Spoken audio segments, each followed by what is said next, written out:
Oh, meeting recording is in progress. It is now, huh? Okay. Yes, yes. All right. So, prarthanam kurmah. ॐ सहना भवतु सहनौ भुनक्तु सह वीर्यं करवावहै तेजस्विनावतीतमस्तु मा विद्विषावहै ॐ शान्ति शान्ति शान्तिः हरिः ॐ श्रीगुरुभ्यो नमः हरिः ॐ Astu. Namaste sarvebhyah. Tarhi asmakam कारकविषयस्य अध्ययनम् अग्रे सारयामः. महोदय प्रश्नाः सन्ति महोदय. हा, पृच्छतु महोदय.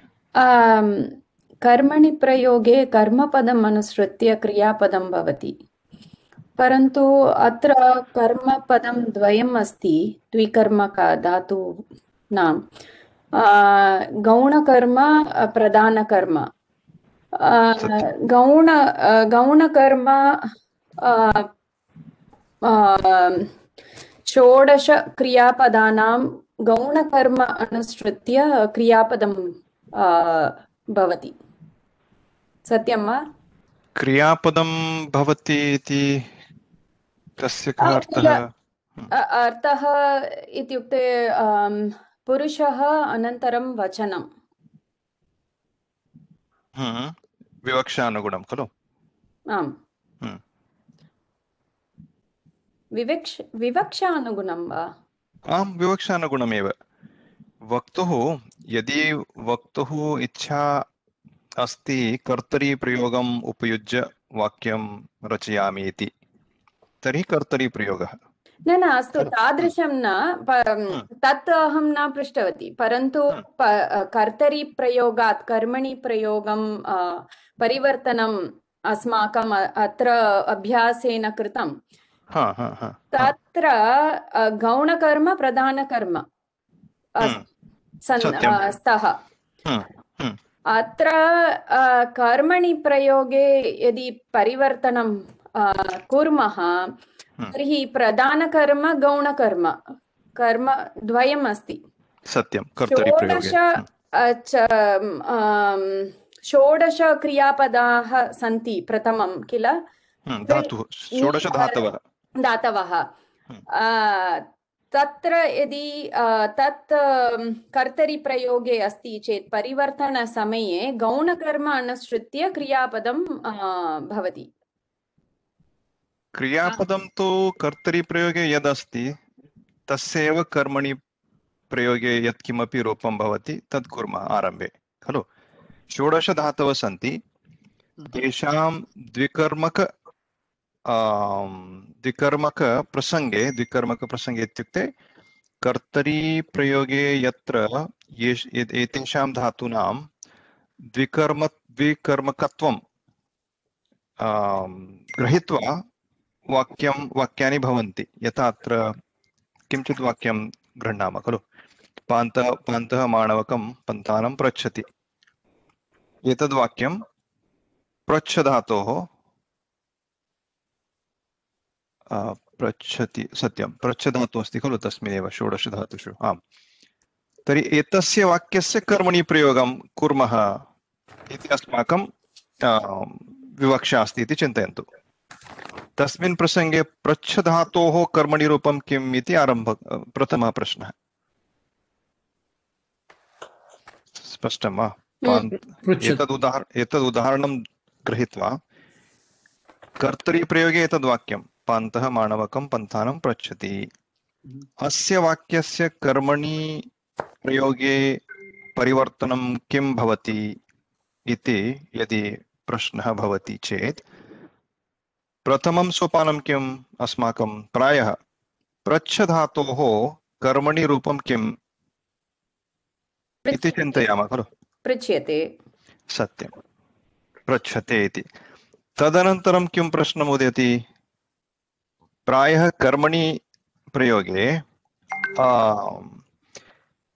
कर्म अभिहितं भवति, इत्युक्ते कर्म तु उक्तम् अस्ति, तस्मात् कारणात् तस्य प्रथमा विभक्तिः भवतु इति. यथा अस्माकं पूर्वं दृष्टमस्ति खलु, सूदेन तण्डुलः पच्यते इति. पच्यते इत्यत्र ते इत्यनेन कर्म उक्तं भवति, तस्मात् कारणात् कर्मणः प्रथमा विभक्तिः इति अस्माकं अवगमनमस्ति खलु।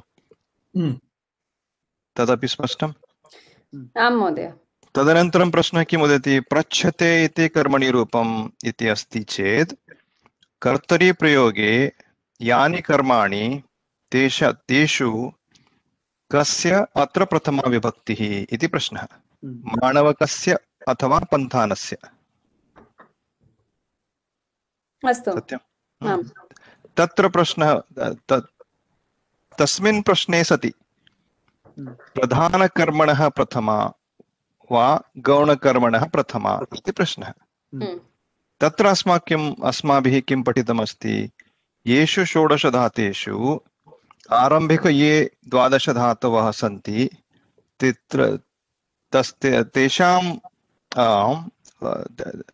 तेषां किं भवति, गौणकर्मणः प्रथमा। सत्यम्। द्वह्य इत्यत्र आरभ्य कियत् पर्यन्तं, मुष्णाति पर्यन्तं, मुष् पर्यन्तं, मुष् पर्यन्तं। एतेषां धातूनाम् उपयोगे किं भवति, गौणकर्मणः कर्मणि प्रथमा भवति। अन्ते ये 4 धातवः सन्ति तेषां किम् इत्युक्ते प्रधानकर्मणः प्रथमा विभक्तिः भवति इति अस्माभिः वार्तिकं पठित्वा अवगतम्। स्पष्टं वा? परन्तु मम प्रश्नः अस्ति। आमां यत्र बहुवचनम् अस्ति तत्र अहम् एकम् उदाहरणं वदामि महोदय, स्पष्टता भवति। आचार्यः छात्रान् कथां वदति। एकनिमिषं लिखामि खलु।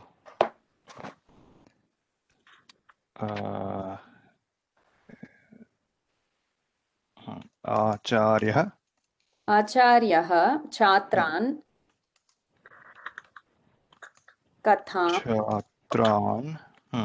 कथां वदति। वदति अस्ति वा 16 धातुषु? 16 अस्ति।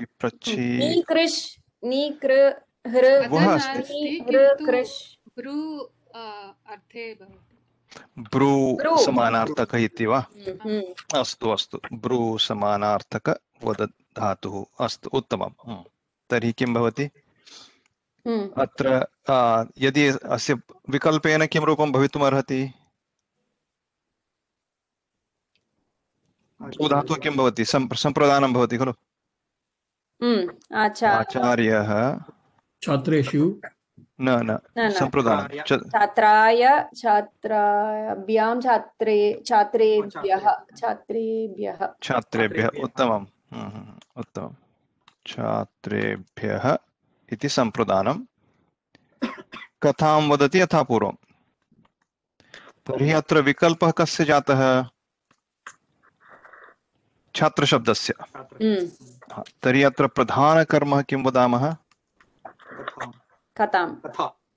कथा इति चिन्तयतु। गौणकर्मः किं वदामः? छात्राः। गौणकर्म अत्र अस्मिन् उदाहरणे छात्राः इति चिन्तयतु। स्पष्टं? तर्हि वद धातुः अत्र ब्रू समानार्थकः। अयं धातुः आरम्भे ये 12 धातवः तेषु अन्यतमः खलु। तर्हि अस्मिन् प्रसङ्गे कर्मणि प्रयोगे किं भवति, गौणकर्मणः प्रथमा इति नियमः। वार्तिकं पठितं खलु। तर्हि वदति इत्यस्य कर्मणि किं भवति आरम्भे? उच्यते। उद्यते वा उच्यते? वच नास्ति, वदति। उद्यते वा महोदय? उद्यते एव। तत्र सम्प्रसारणं भवति। उत्तमम्, एतत् स्पष्टं।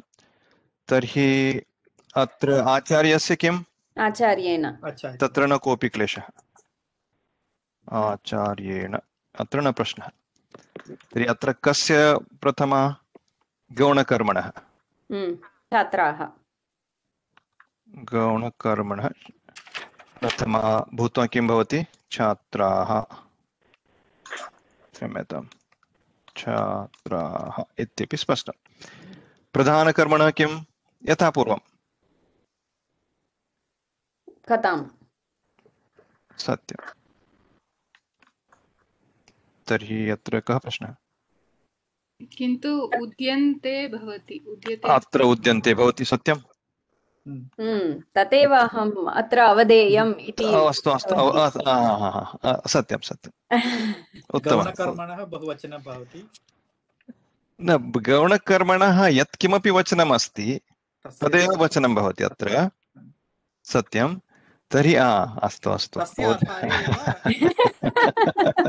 तदनुसारं क्रियापदस्य वचनपरिवर्तनम् इति भवत्याः आशयः आसीत्। उत्तमं, बहु उत्तमम् अवलोकनम्। उत्तमम्। सर्वैः अवगतम् इति मन्ये। सूक्ष्मं। महोदय, चोरयति इति एकत्र अस्ति, तस्य समानार्थकधातु किं भवति?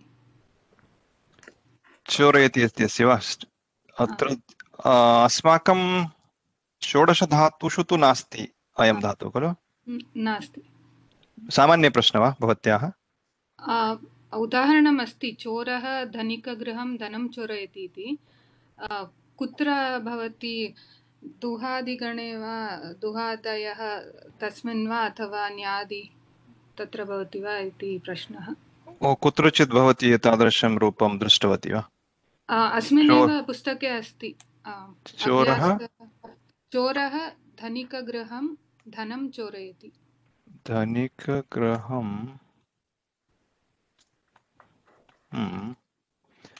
धनं चोरयति।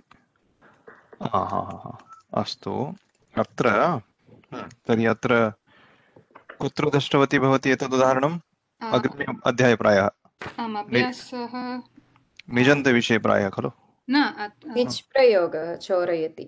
सत्यं, किन्तु अत्रैव अस्ति, एक्सर्सैस् 87 पेज् 81। द्रक्ष्यामि एकनिमिषम्। 87 वा? 87 तु नम्बर् 8। अस्तु अस्तु, 87 नम्बर् 8। चोरः धनिकगृहं धनं चोरयति। अधो निर्दिष्टेषु वाक्येषु गौणकर्म प्रधानकर्मं किति च उदाहरणार्थं निर्दिशत। दुहादिर्वा न्यादि वा इत्यपि निर्दिशत। अत्र दुहादि अपि नास्ति, न्यादिः अपि नास्ति इति मन्ये। न्यादि अस्ति वा?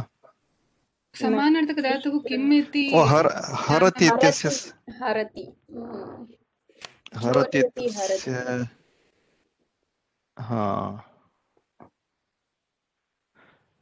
तर्हि अत्र मयापि अन्यत्र एतस्य विषये चर्चा कृता अस्ति। निश्चयेन किमपि निर्णयं मयापि न प्राप्तम् एतावत्पर्यन्तं। तत्रापि अन्यैः मयापि अन्येभ्यः अपि प्रष्टव्यमस्ति। मयापि प्रश्नः वदामि।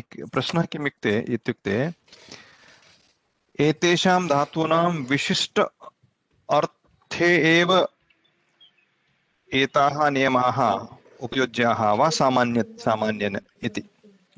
यथा प्रायः गतकक्षायाम् एकः प्रश्नः आसीत् खलु जयति इत्यस्य विषये। चैत्रः देवदत्तं शतं जयति, तस्य चैत्रः देवदत्तात् शतं जयति इति चैत्रः देवदत्तं शतं जयति इति विकल्पद्वयम्। किन्तु यदि अर्जुनः कुरुक्षेत्रे युद्धं जयति अस्ति चेत् किम्? प्रश्नः स्पष्टः वा? चैत्रः देवदत्तात् शतं जयति इत्युक्ते किम्? तत्र गैम्ब्लिङ्ग् इति अस्ति इति चिन्तयतु। कश्चन प्रसङ्गः, तत्र देवदत्तात् शतरूप्यकाणि चैत्रः जयति। कस्मात् जयति? देवदत्तात् जयति। तर्हि अत्र किं जातं? शतरूप्यकाणि इति किञ्चित् अस्ति। तानि शतरूप्यकाणि आरम्भे देवदत्तस्य पार्श्वे, देवदत्तस्य स्वामित्वे, तानि तदनन्तरं चैत्रस्य भवन्ति। तर्हि तत्र किञ्चित् स्पष्टता अस्ति। जयति इत्यनेन यत्किमपि वस्तु पूर्वं देवदत्तस्य तद् वस्तु अनन्तरं चैत्रस्य भवति। तस्मिन् एव अर्थे यदि प्रयोगं भवति चेत् अविवक्षिते सति कर्मत्वं भवति वा, नो चेत् सर्वत्र यत्र कुत्रापि जी धातोः उपयोगं भवति, यथा अर्जुनः कुरुक्षेत्रे युद्धं जयति, तत्र अर्जुनः कुरुक्षेत्रं युद्धं जयति इति वक्तुं शक्नुमः वा न वा? स्पष्टः वा प्रश्नः? गतकक्षायां युपि महोदयेन पृष्टः एव अयं प्रश्नः, तस्य उत्तरम् इदानीं पर्यन्तं मया न प्राप्तं, तर्हि अहम् अन्विष्य वदामि। तादृशमेव अत्रापि खलु, चोरः धनिकगृहं धनं चोरयति इत्यत्र ऋ धातोः समानार्थकमस्ति वा न वा? किन्तु ऋ धातु ड्राग् इति अर्थः अस्ति। तस्मिन् अर्थे एव यदि एते नियमाः, तर्हि चुर् धातोः ऋ धातोः यः समानार्थकः अर्थः, तस्मिन् प्रसङ्गे अयं नियमः नास्ति इति वक्तुं शक्नुमः। प्रश्नः अस्ति ममापि। अहं न्यादि इति चिन्तयित्वा लिखितवती, किन्तु उत्तरे किमस्ति? दुहादि इति अस्ति। दुहादि इति अस्ति। That is one more confusion then. 87 धनं प्रायः ची अर्थे भवति वा, चिनोति? एकनिमिषम्। 87 वा? 87 चतुर्थः वा चोरयति, अष्टमः खलु? अष्टमः। दुहादि इति उक्तमस्ति। धनिकगृहं गौणकर्म, धनं प्रधानकर्म। तर्हि दुहादिः, दुहादिषु कः धातुः? चुर्धातोः यः अर्थः तादृशः इत्युक्ते चिनोति अर्थे भवति वा? चिनोति इति मुष्णाति इति भवितुम् अर्हति प्रायः। मुष्णाति स्नाचिङ्ग् इत्यपि मया श्रुतं। स्टीलिङ्ग्। मुष्णाति इस् स्नाचिङ्ग्, स्टीलिङ्ग्, तादृशः भवितुम् अर्हति। किन्तु तत्र भिन्नः अर्थः खलु। मुष्णाति इत्यत्र स्टीलिङ्ग् इति दत्तं वा? मुष्णाति इत्यस्य स्नाचिङ्ग् इति दत्तं।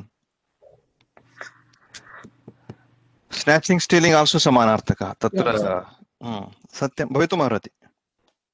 प्रायः अत्र लेखकेन तावदेव विवक्षितम् इति चिन्तयितुं शक्नुमः। Mahoday, I am not able to see 87 page number 8. This example, this exercise. 87 अभ्यासः, न तु page. Page is 80। Oh, okay. 80तम पृष्ठः, 87तम अभ्यासः। Okay. मुष् इत्यत्र स्टीलिङ्ग् थेफ्ट् अपि अस्ति। अस्ति वा? तर्हि चोरयति सिमिलर्, समानार्थकः। मुष्णाति। स्टीलिङ्ग् थेफ्ट् इत्यपि अस्ति वा? कुत्र दृष्टवती भवती? sanskritdictionary.com। in dictionary तत्र अस्तु। अपि माणवक इत्युक्ते यूत् प्यूपिल् रिलीजियस् स्कालर् इति अस्ति। यूत् प्यूपिल् रिलीजियस् स्कालर् इति। University student. अस्तु महोदय, अधिकारिन् कीदृशपदं महोदय? अधिकारिन् योगिवत् खलु? योगिन् वा? योगिन्वत्, विद्यार्थी गुणी, विद्यार्थिन् गुणी करि इति अस्ति अस्माकं। करिवत् पुल्लिङ्गपदं। विद्यार्थिन्, अधिकारिन्। उत्तरे दोषः अस्ति। तथा वा? अनन्तरम् एतत् अस्ति अभ्यर्थी। कुत्र, कस्मिन् अभ्यासे? अभ्यास 91तमे। तत्रत्य कः प्रश्नः? अत्र चतुर्थमे भागे तृतीय प्रश्नः अस्ति। अभ्यर्थी जनान् मतं याचेत्। अभ्यर्थी अभ्यर्थी इति तस्य अर्थः किम् इति प्रश्नः वा न कीदृशं पदम् इति प्रश्नः? कीदृशपदं? योगिवत्, योगिन्, अभ्यर्थिन्, तावदेव. Where are we looking? योगिन् Page 83. Page 83. 83 page, the bottom section, third question. योगी अभ्यर्थी योगिना वा तृतीया? अभ्यर्थिना. योगिना अभ्यर्थिना. सत्यं. रस्वैकारः अभ्यर्थिना. अधिकारिणः अत्र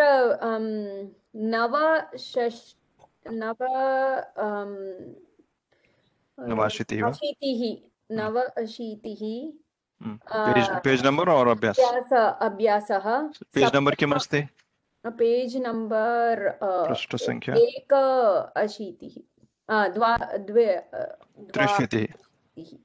त्रिशतिः 82 पेज नंबर 90तम अभ्यासः वा? अस्तु, हा, तर्हि कः प्रश्नः तत्र? 7th one. सीतारामः वा? अपि प्रश्नः अस्ति वा?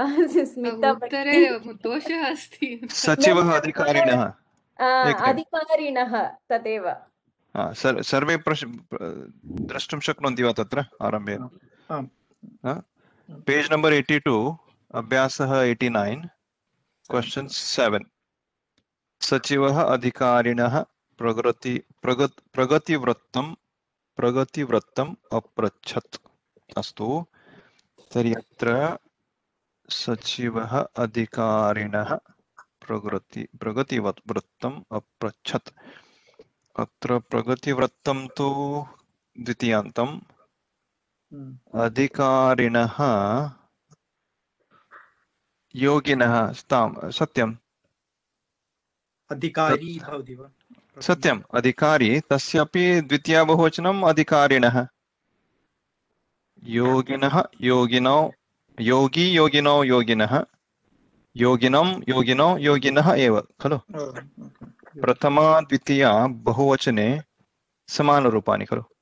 अपृच्छत् लङ् लकारम् अस्ति महोदय, तत् कर्मणि कथं भवति? ओ, तत् प्रश्नः किं तत्र अधिकारी तस्य? तत् अधुना स्पष्टं वा? अस्तु, अधिकारिणः एव किल? योगिन्वत् अधिकारिणः एव, योगिनः इति अत्र द्वितीयान्तम्. तदपि स्पष्टं वा? अपृच्छत् इति लङ्लकाररूपम्. आम्. कर्मणि अपृच्छत् अप्रच्छन्त भवति. सत्यं अपृच्छन्त किल? सत्यम्, आम्. अस्तु, अपृच्छन्त इति वा? अपृच्छन्त, अन्ते अकारः.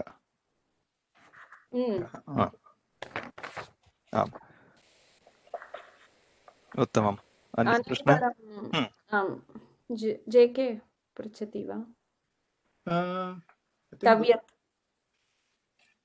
तव्यतन्तपदं त्वं कस्मिन् पुटे महोदय? 91 अभ्यासः वा? अभ्यासः तृतीय गणे. त्वं पत्नीम् आपणं नयेः. आम्. नयति अस्ति. नयेः इति किं रूपं? नयति. कः लकारः? नयेः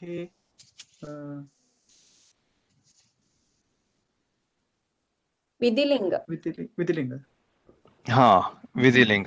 प्रायः एकारः यत्र दृश्यते आरम्भिकीयोः विधिलिङ्ग इति कर्तुं शक्नुमः. तस्य नयति भवति, न्यादिगणे भवति तस्य. आम्, सत्यम्. आपणं प्रधानकर्म अस्ति. आपणं तस्य प्रथमा भवति. उत्तमम्. तदनन्तरं पत्नीं द्वितीय गौणकर्म तस्य तां द्वितीयरूप एव भवति, पत्नीमेव भवति। न, पत्नी तु प्रधानकर्म नी आम्। अस्ति। ओ, त्वं पत्नेः गौणत्वं करोति चेत् Problem. Problem. अहं गौणं भवति। Always Pradhan. तर्हि आम् आम् नी धातोः प्राधान्यं किं भवति, कस्य नयनं भवति इति खलु। कुत्र नयनं कस्मै भवति इति द्वितीयम्। कुत्र वा कस्य कस्मै वा। अस्माकं उदाहरणं किमस्ति, नी धातु अत्र पश्यन्तु खलु। अत्र आम्, कृषिकः ग्रामे अजां नयति, कृषिकः ग्रामम् अजां नयति। पेज् 79 नवसप्ततितमे पुटे अस्ति खलु। 13 उदाहरणं। कृषिकः ग्रामम् अजां नयति, कृषिकः ग्रामे अजां नयति। तर्हि द्वयोः अपि उदाहरणयोः कर्मत्वं कस्य, अजायाः, न तु ग्रामस्य। अत्र समाधानं किं महोदय? आपणम् इति प्रधान कुत्र, तत्र अधिकरणं खलु। कुत्र नयति? आपणे नयति। आपणे नयति। ओ, पत्नी इति प्रधान कर्म। आम् आम् आम् आम्। कुत्र नयति? आपणे नयति। सर्वमपि पत्न्याः विवक्षानुगुणं, किन्तु तदत्र उक्तं नास्ति। अस्मिन् उदाहरणे स्थलाः आधारविभक्ति, विद्यालयं तत् भगिनी इति प्रधानकर्म। अग्रिमे उदाहरणे वा, त्वं भगिनीं विद्यालयं नयेः। सत्यं। त्वं भगिनीं विद्यालये नयेः इत्यपि साधु। पर्यायेण त्वं भगिनीं विद्यालये नयेः इत्यपि साधुरूपं। तथैव त्वं पत्नीम् आपणे नयेः इत्यपि साधुरूपं। तथैव अन्येषामपि। स्पष्टं वा? उत्तमम्। सर्वैः गृहपाठं कृतम् इति दृश्यते। तर्हि अत्र कर्मणि प्रयोगस्य विषये अपि अस्ति खलु इत्यस्मिन् पुस्तके, न तु केवलं कारकविषयः। तर्हि तस्यापि पुनरावलोकनम् अभवत् इति मन्ये। महोदय, शाकं पुल्लिङ्गपदं वा नपुंसकलिङ्गपदं वा? शाकं वा? पश्यन्तु शब्दकोशे एव। मम स्मरणं तु अस्ति नपुंसक इति, शाकम् इति प्रायः। अहमपि नपुंसक इति लिखितवती, किन्तु उत्तरे शाकः इति। तद् दोषः। अहमपि शब्दकोशे किमस्ति? प्रायः शब्दकोशे दृष्टवन्तः? द्वे अपि अस्ति महोदय। भवितुमर्हति तर्हि। MN अस्ति। सत्यं सत्यं, तत्र द्वे अपि स्तः। आम्, अमरकोशे अपि शाकम् इति अस्ति। अमरकोशे कल्पद्रुमे अपि रूपद्वयं, पुल्लिङ्ग अपि क्लैब्यमपि। आम्, भवितुमर्हति। आम्, किमपि विवक्षानुगुणम्। अतः शाकम् इति लिखामि चेदपि सम्यक् एव वा? सम्यगेव। आम्, तत्र अत्र वाक्ये प्रश्ने किमस्ति इति न, यदि नपुंसकलिङ्गम् इति चिन्तयामि चेत् शाकम् इत्येव प्रथमा भवति।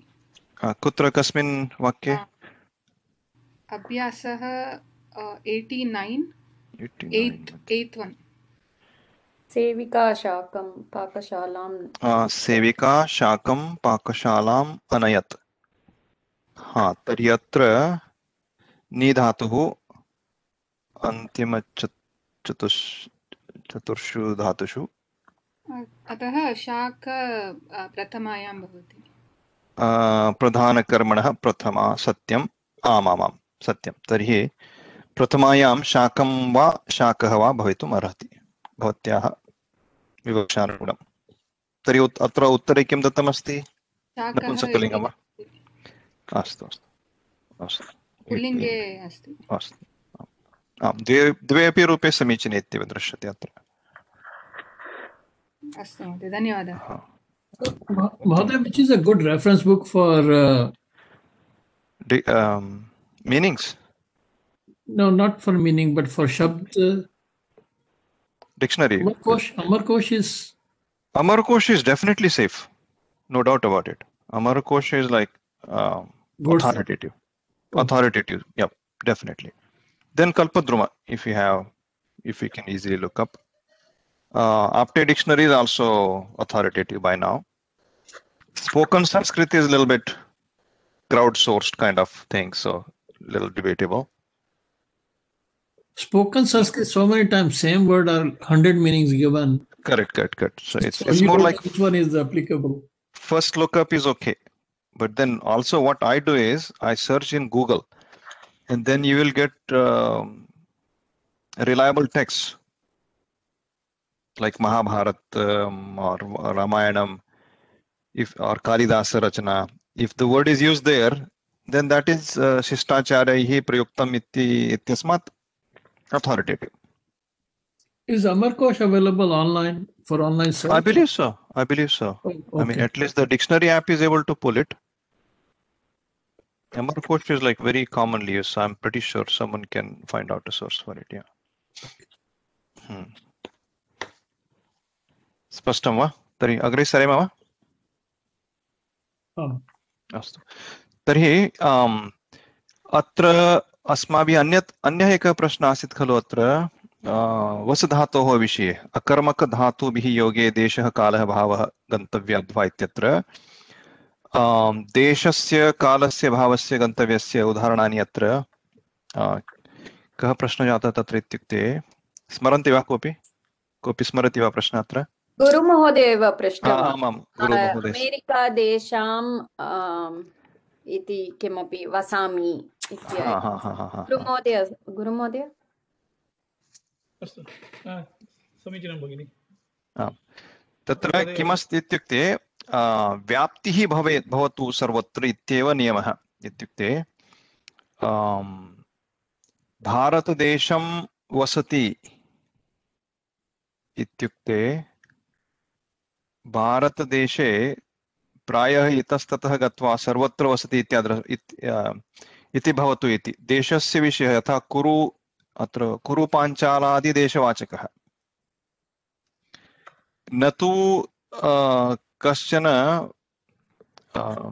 अन्यः अपि देशस्य उपयोगं भवितुम् अर्हति खलु। देशे इत्युक्ते प्लेस् इत्यपि, यथा कोष्ठके अथवा विद्यालये तादृशं नास्ति। कुरुपाञ्चालादिदेशवाचकः इत्युक्ते भारतदेशः, अमेरिकादेशः तादृशम् एव उपयोगं भवतु इति प्रथमं। तदनन्तरं तत्रापि व्याप्तिः भवतु। व्याप्तिः इत्युक्ते न केवलम् एकस्मिन् एव भागे गत्वा तत्र वसनम् अभवत्, किन्तु तत्र सर्वत्र इत्युक्ते सर्वेषु ग्रामेषु इत्यपि नास्ति, किन्तु इतस्ततः बहुषु स्थलेषु इति अर्थं यदि विवक्षितं भवति चेत् तस्य उपयोगं तस्य द्वितीयान्तं भवति। स्पष्टं वा? यथा विवेकानन्दस्वामिनः अमेरिकादेशं उषितवन्तः इत्युक्ते किम्, अत्र आगत्य न केवलं सान् फ्रान्सिस्को नगरे, ते सर्वत्र बहुषु स्थलेषु गतवन्तः खलु। तस्मात् कारणात् वक्तुं शक्नुमः अमेरिकादेशं। स्पष्टं वा? तत्र मुख्यनियमः किम् इत्युक्ते व्याप्तिः भवतु इति। व्याप्तिः इत्युक्ते यत् कालमुक्तमस्ति सप्ताहं वसति इत्युक्ते सप्ताहस्य प्रतिदिने वसति इति। अमेरिकादेशं वसति इत्युक्ते अमेरिकादेशे इतस्ततः बहुषु स्थलेषु वसति इति। तथैव गोदोहं तिष्ठति, गोदहस्य विषये तथा नास्ति इति अत्र उक्तमस्ति, किन्तु अन्यत्र तादृशं मया न दृष्टमस्ति। गोदोः, अत्र गोदोः किमस्ति? कालवाचकः। गोदोः इत्यपि कालवाचकः। यावत् गवां दोहनं भवति, यावत् गवां दोहनं भवति तावत् तिष्ठति इति। स्पष्टम्? गोदोहं तिष्ठति इत्यस्य अर्थः स्पष्टः वा? गोदोहनकालः यावत् अस्ति तावत् सः तिष्ठति तथैव अध्वा इत्युक्ते किं? गन्तव्य अध्वा इत्युक्ते कुटिला नदीः योजनं यावत् अस्ति इति अन्यत्र आगच्छति अग्रे उदाहरणम् उपपदविभक्तिषु अपि तत्रापि सः एव नियमः प्रायः। तत्र किमर्थम् उपपदत्वम् अस्ति इति प्रश्नः भवितुमर्हति। योजनं कुटिला नदी। आम्, अत्र अनेन उपपदविभक्तिः अपि भवति, वार्तिकेन अस्य कर्मत्वमपि अभवत्। उदाहरणार्थम् अत्र काचित् नदी चिन्तयतु, सा नदी कियत्पर्यन्तं प्रवहति इत्युक्ते योजनं यावत्। योजनम् इत्युक्ते किञ्चित् मार्गपरिमाणं, मैल् इति चिन्तयतु। योजनं यावत् काचित् एका नदी कुटिला अस्ति, तर्हि अत्र योजनम् इत्यस्य द्वितीयान्तम् अभवत्। स्पष्टं वा अर्थः? नो चेत् कश्चन पर्वतः अस्ति चिन्तयतु, विशालः पर्वतः, योजनं यावत् अस्ति भूमौ, तर्हि योजनं पर्वतम् अस्ति, पर्वतः अस्ति इति अहं वक्तुं शक्नोमि। अत्र अस्ति खलु योजनं पर्वतः, अत्रैव अस्ति। पर्वतः द्रव्यं, द्रव्यभूतेन पर्वतेन निरन्तरम् अस्तु। एतस्य पठनम् अनन्तरं कुर्मः। एतत् स्पष्टं वा? योजनं पर्वतः। महोदय पुनः अत्र देशं कालः इति भारतदेशं सः भारतदेशं वसति इत्यपि समीचीनम् एव इति भवान् वदति। विवक्षा अत्र विवक्षा नास्ति, अत्र अन्यः प्रश्नः, अत्र विषयः अन्यः। भेदः कः? भारतदेशे वसति, भारतदेशं वसति। आमामां, सः प्रश्नः अत्र भारतदेशे वसति इत्युक्ते भारतदेशे कुत्रचित् वसति इति अर्थः। भारतदेशं वसति इत्युक्ते तस्य निवासस्थानः सम्पूर्णभारतः इति अर्थः यदि अस्माभिः अस्माकं लक्ष्यं तावदस्ति चेत् वदामः। अस्तु महोदय। तथा मुख्यः विषयः किम् अत्र इत्युक्ते अकर्मकधातुभिः योगे अपि कर्मत्वं भूत्वा द्वितीयान्तं भवितुम् अर्हति। कर्मत्वं कदा भवति? सकर्मकधातुः अस्ति तदा एव खलु। प्रायः अस्माकं चिन्तनं किं भवति? धातुः यदि सकर्मकम् अस्ति, सकर्मकधातुः अस्ति, तस्य एककर्मत्वं भवतु अथवा द्विकर्मकत्वं भवतु, सकर्मकधातुः अस्ति चेत् कस्यचित् कर्मकारकत्वं भूत्वा द्वितीया विभक्तिः दृश्यते।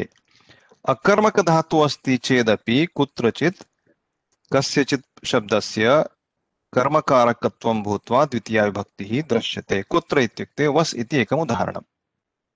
अत्र वस् धातुः अस्ति, तर्हि वस् धातुः यद्यपि अकर्मकः, अस्मिन् अस्य धातोः यः अर्थः अस्ति तत्रापि काचित् क्रिया तु भवति एव खलु। अत्र अस्माभिः किम् अवगन्तव्यम् इत्युक्ते कोऽपि धातुः भवतु, धातोः व्यापारः तु अस्ति एव। धातुः फलम् अस्ति, फलनकुलव्यापारः अपि भवति इति वयं जानीमः। धातोः अन्तर्भूताः ये व्यापाराः सन्ति, तेषां व्यापाराणामपि कुत्रचित् कर्मणा अन्वयः भवितुमर्हति। उदाहरणार्थं वस् धातुः। वस् धातुः इत्युक्ते किं? वसति इत्युक्ते कुत्रचित् गच्छति, कञ्चित् गृहं गृहीत्वा तत्र मध्ये सः तिष्ठति बहुकालपर्यन्तम्। एतेषां सर्वेषां व्यापाराणाम् अर्थः वस् धातोः अन्तर्भूतः। स्पष्टं? वसति इत्यनेन केवलं यद्यपि वस् इति उक्तम् अस्ति, वस् इत्यस्य कः अर्थः इति लिखतु इति यदि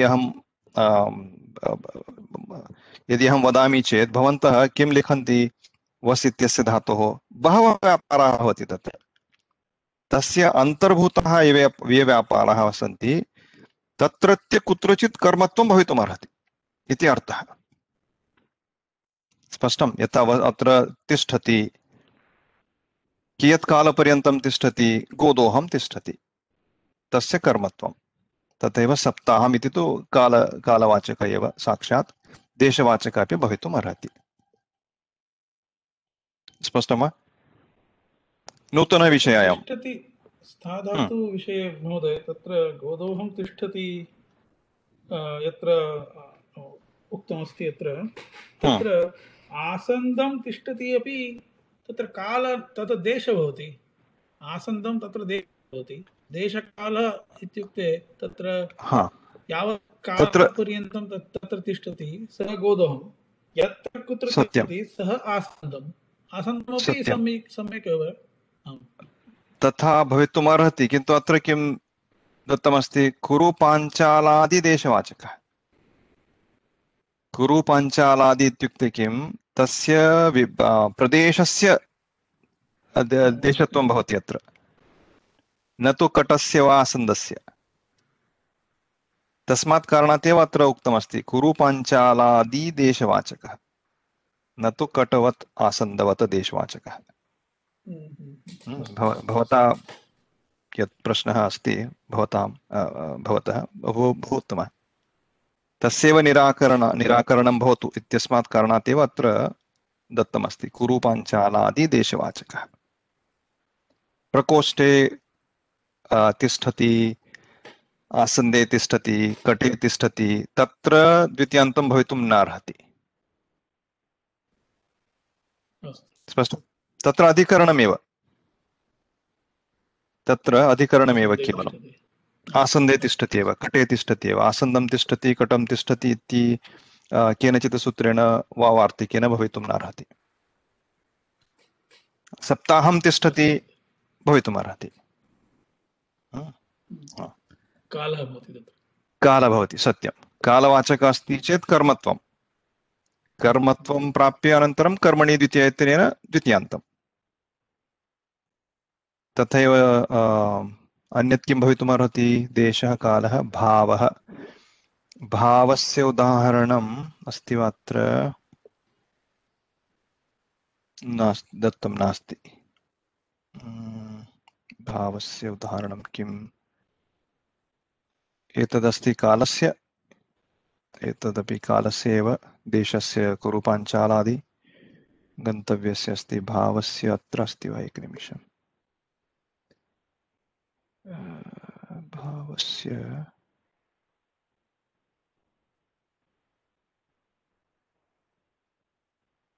अत्रापि नास्ति। आम्,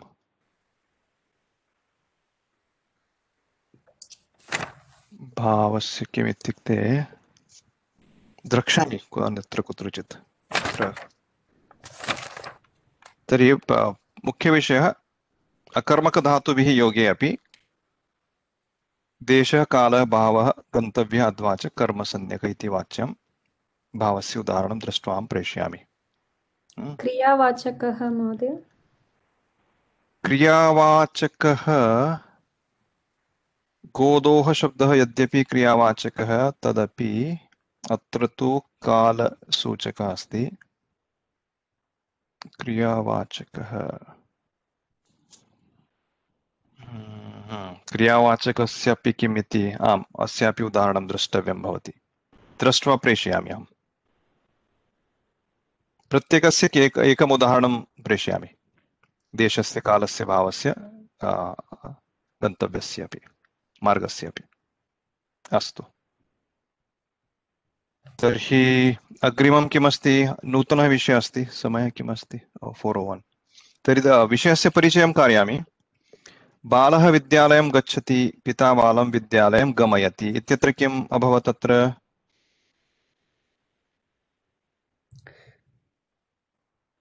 सामान्यतया किं वक्तुं शक्नुमः? अत्र निच् प्रयोग पिता पितुः गमयति, बालं गमयति। प्रेरणार्थे निच् इति, अत्र गम् धातोः निच् प्रत्ययः अनन्तरं कर्तरि प्रयोगः गमयति इति भवति। तथैव अन्येषामपि धातूनाम् अत्र प्रयोगः दृश्यते। अन्ये किं किमस्ति? गम धातोः गमयति, बुध धातोः बोधयति। बुध धातोः सामान्यतया छात्रः श्लोकार्थं बोधति, अनन्तरं यदि गुरुः छात्रं बोधयति तर्हि श्लोकार्थं बोधयति इति दत्तम्। तथैव भुज धातोः किं? भुङ्क्ते भोजयति। शिशुः ओदनं भुङ्क्ते, माता शिशुम् ओदनं भोजयति। पठ धातोः पठति पाठयति। विश धातोः उपसर्गयुक्तः विश धातोः उपविशति उपवेशयति इति रूपाणि। अत्र भुज धातोः गुणकार्यं भूत्वा भोजयति भवति। पठ धातोः तत्र अकारस्य दीर्घत्वं भवति, अत उपधाया इति सूत्रेण तत्र नियमाः सन्ति, द्रक्ष्यामः यदि यत्र अवसरं प्राप्यते तदा। किन्तु अत्र निजन्तरूपाणि अत्र दत्तानि सन्ति। तस्य विषये सूत्रमस्ति गतिबुद्धि प्रत्यवसानार्थ शब्द कर्मा कर्मकाणामणि कर्ता स नौ इति सूत्रम्। तर्हि तत्र कानि पदानि? गति, बुद्धि, प्रत्यवसानं, शब्दकर्म तथैव अकर्मक, तेषाम् अणि कर्ता सः नौ। इत्युक्ते गति आदि अर्थानां शब्दकर्मणाम् अकर्मणां च अणौ यः कर्ता सः नौ कर्म स्यात् इति अर्थः। तर्हि अत्र अणौ नौ इत्युक्ते किम्? इत्युक्ते नौ नौ इति किं रूपं? सप्तमी खलु। कविः द्वितीयान्त सप्तमी न एकवचनं, द्विवचनं न एकवचन सप्तमी। यथा हरिः हरिः इत्यस्य किं भवति? हरौ। सत्यं, हरिः हरौ। निः नौ, निः नौ। निः इत्युक्ते किं? निच् प्रत्यय। निच् प्रत्यान्तं रूपं यत्र अस्ति तस्य नौ इति उक्तमस्ति। निजन्तरूपे इत्यपि सुलभ अर्थार्थं सुलभ सौकर्यार्थं वक्तुं शक्नुमः, मन्तुं शक्नुमः। निजन्तरूपे नौ। निः इत्यस्य किं भवति? नौ, सप्तमी एकवचने। स्पष्टं? नौ। तर्हि यत्र निजन्तरूपं नास्ति तस्य किं वदामः? अणिः। तर्हि अणौ। तर्हि अस्य अणौ इत्युक्ते किं? निजन्तं नास्ति तत्र अणौ। इत्युक्ते किं? बालः गद्यं पठति, अत्र निजन्तम् अस्ति वा? अस्ति वा नास्ति? अत्र निजन्तं नास्ति। तर्हि अणौ। बालः गद्यं पठति, अत्र निजन्तं नास्ति, तर्हि अणौ। तर्हि अणौ कर्ता कः अस्ति? अस्मिन् वाक्ये बालः। बालः। तर्हि अणौ यः कर्ता सः नौ किं भवति? कर्म भवति, बालम्। स्पष्टं? निजन्तरूपे इत्युक्ते नौ, सप्तमी। नि इत्यस्य सप्तमी एकवचनं। तर्हि निजन्तरूपे नौ। यत्र निजन्तं नास्ति तत्र इत्युक्ते अणौ। तर्हि अणौ यः कर्ता सः कर्ता नौ कर्म भवति। अत्र पश्यन्तु, अणौ यः कर्ता स नौ कर्म स्यात्। स्यात् इत्युक्ते विधिलिङ्ग नास्ति, अत्र सम्भावनार्थे नास्ति, विधिः अस्ति। व्याकरणशास्त्रे वेदेषु विधिलिङ्गरूपं दृश्यते चेत् सः नियमः, न तु विकल्पः। तर्हि एतादृशं कुत्र भवति? सर्वत्रापि नास्ति इति नास्ति। अणौ यः कर्ता सः नौ कर्म स्यात्, अयं नियमः सर्वत्र नास्ति। केषुचित् प्रसङ्गेषु एव भवति। कुत्र इत्युक्ते अत्र दत्तमस्ति गति आदि अर्थानां शब्दकर्मणाम् अकर्मणां तर्हि किं किं गतिः इत्युक्ते गमनम् उदाहरणार्थं किम् अत्र दत्तमस्ति खलु बालः विद्यालयं गच्छति अत्र गत्यर्थक धातुः कः धातुः गत्यर्थक गम धातुः तर्हि गत्यर्थकानाम् अनन्तरं किं बुद्धिः अवगमनं यत्र अवगमनं भवति अवगमनार्थं किम् अत्र उदाहरणं बोधति छात्रः श्लोकार्थं बोधति गुरुः छात्रं श्लोकार्थं बोधयति इति उदाहरणमस्ति अवगमनार्थम् इत्यस्य बुद्धि इत्यस्य प्रत्यवसानार्थं प्रत्यवसानम् इत्युक्ते किं यद्यपि अयं नूतनः शब्दः अस्ति तस्य अर्थः अस्ति भक्षणम् इत्येव भक्षणं प्रत्यवसानम् इत्युक्ते भक्षणं भक्षणस्य उदाहरणं शिशुः ओदनं भुङ्क्ते तत्रापि अणौ यः कर्ता नौ सह कर्म भवति अणौ अत्र कर्ता शिशुः नौ तस्य कर्मत्वं भूत्वा द्वितीयान्तं रूपं तृतीयम् उदाहरणं गति बुद्धि प्रत्यवसानं तदनर्थं शब्दकर्म इत्युक्ते किं यस्य धात्वर्थस्य शब्दः एव कर्म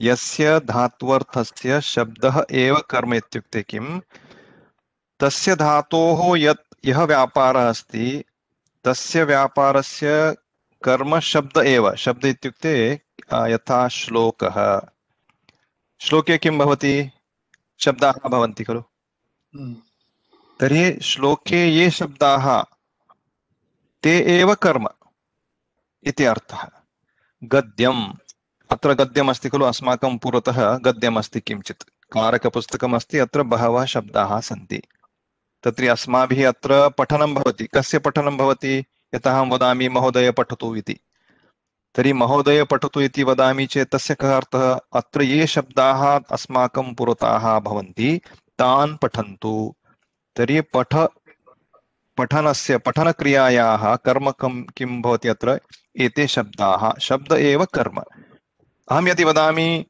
किञ्चित् अध्यात्मविषये पठतु अध्यात्मविषयं पठतु इति वदामि तर्हि तस्य कः अर्थः कुत्रापि गत्वा कथञ्चित् अध्यात्मविषयं पठतु विशेषरूपेण काञ्चन शब्दान् पठतु इति नास्ति तस्य अर्थः यत्र साक्षात् शब्दाः एव पठितव्याः इति अर्थः अस्ति तत्र तस्य धात्वर्थस्य शब्दः एव कर्म इति अर्थः उदाहरणार्थं किमस्ति अत्र बालः गद्यं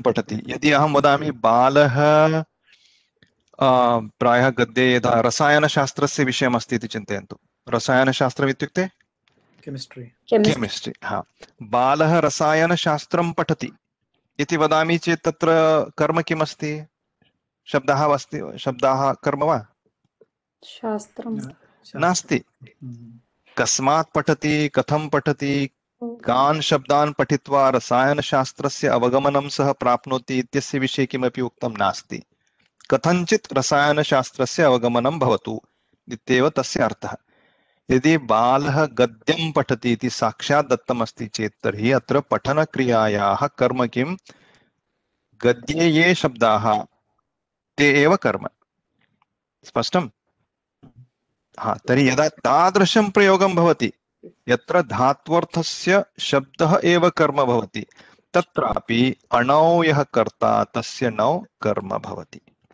यदि बालः रसायनशास्त्रं पठति तर्हि अध्यापकः बालं रसायनशास्त्रं पाठयति इति भवितुं नार्हति स्पष्टं तर्हि तत्र न भवति तत्र यदि बालः गद्यं पठति पुनरेकवारं वदामि बालः गद्यं पठति इत्यत्र पठनक्रियायाः कर्म किम् गद्यं तर्हि गद्यम् इत्युक्ते किं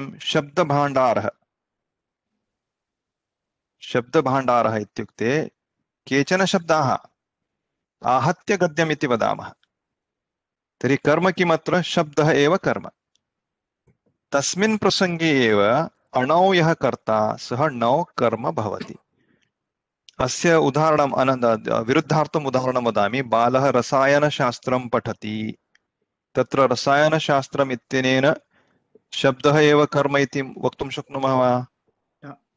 नास्ति तस्मिन् प्रसङ्गे अध्यापकः बालाय गद्यं पाठयति इत्येव भवतु अध्यापकः गद्यं पाठयति बालाय पाठयति तत्र बालम् इति भवितुं नार्हति महोदय गद्यं पुस्तकं समानार्थं भवति वा समानार्थमेव किन्तु वक्तुं विवक्षा किमिति साक्षात् पुस्तकम् उद्घाट्य तत्रत्य ये शब्दाः तान् पठतु इति यदि विवक्षा अस्ति तदा एव एतादृशं परिवर्तनं स्पष्टम् किन्तु पुस्तकात् अपि भवति किल इत्युक्ते पुस्तकात् किमपि विषयं हा विषयं पठतु इति अस्ति चेत् एतादृशं भवितुं नार्हति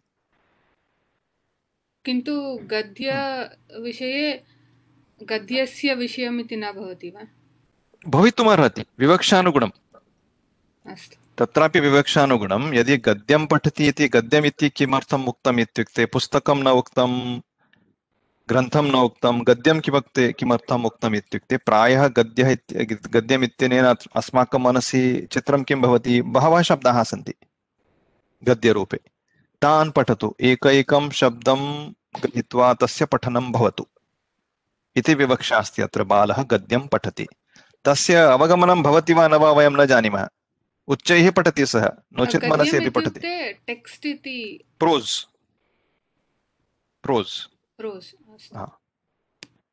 प्रोस् इति शब्दभाण्डारः शब्दानां समूहः गद्यं तथा चिन्तयतु तर्हि कर्म शब्द एव भवति चेत् तृतीयं चतुर्थं तदनन्तरम् अकर्मकाणाम् एतत् सामान्यं यत्र अकर्मकधातुः अस्ति तत्र तस्मिन् अवसरे वृद्धः उपविशति अत्र कर्म नास्ति एव खलु अकर्मकधातुः विषधातुः उपविशति वृद्धः उपविशति कश्चन तरुणः तत्र आगत्य किं करोति उपवेशयति कम् उपवेशयति वृद्धम् उपवेशयति तर्हि अणौ कर्ता कः वृद्धः नौ तस्य कर्म भवति नौ इत्युक्ते निजन्तरूपे स्पष्टम् तर्हि निमित्तानि पञ्चनिमित्तानि अत्र गति बुद्धि प्रत्यवसानं शब्दकर्म अकर्मक एतेषां शब्दकर्मकाणाम् अणि यत्र निजन्तं नास्ति तत्र यः कर्ता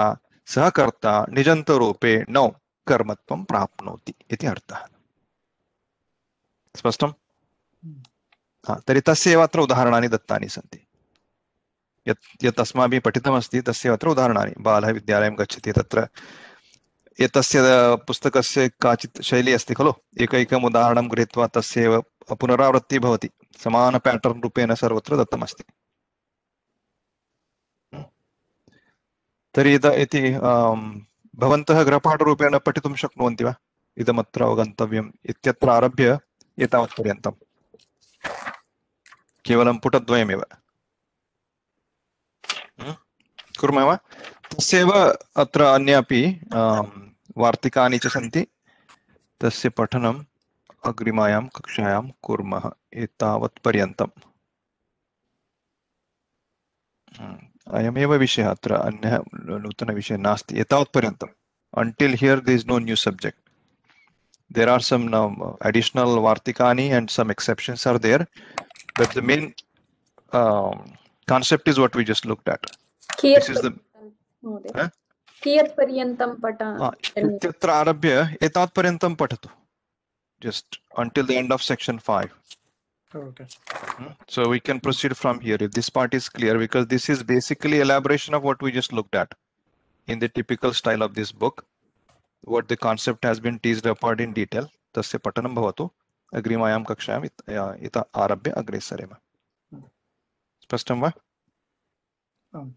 अस्तु स्थगयामः तर्हि अत्र समयः जातः खलु आम् अन्तिमां प्रार्थनाम् ॐ सर्वे भवन्तु सुखिनः सर्वे सन्तु निरामयाः सर्वे भद्राणि पश्यन्तु मा कश्चित् दुःखभाग् भवेत् ॐ पूर्णमदः पूर्णमिदं पूर्णात् पूर्णमुदच्यते पूर्णस्य पूर्णमादाय पूर्णमेवावशिष्यते ॐ शान्ति शान्ति शान्तिः हरिः ॐ श्रीगुरुभ्यो नमः हरिः ॐ नमः सर्वेभ्यः धन्यवादाः पुनर्मिलामः धन्यवादाः महोदय। धन्यवाद. धन्यवादः महोदय।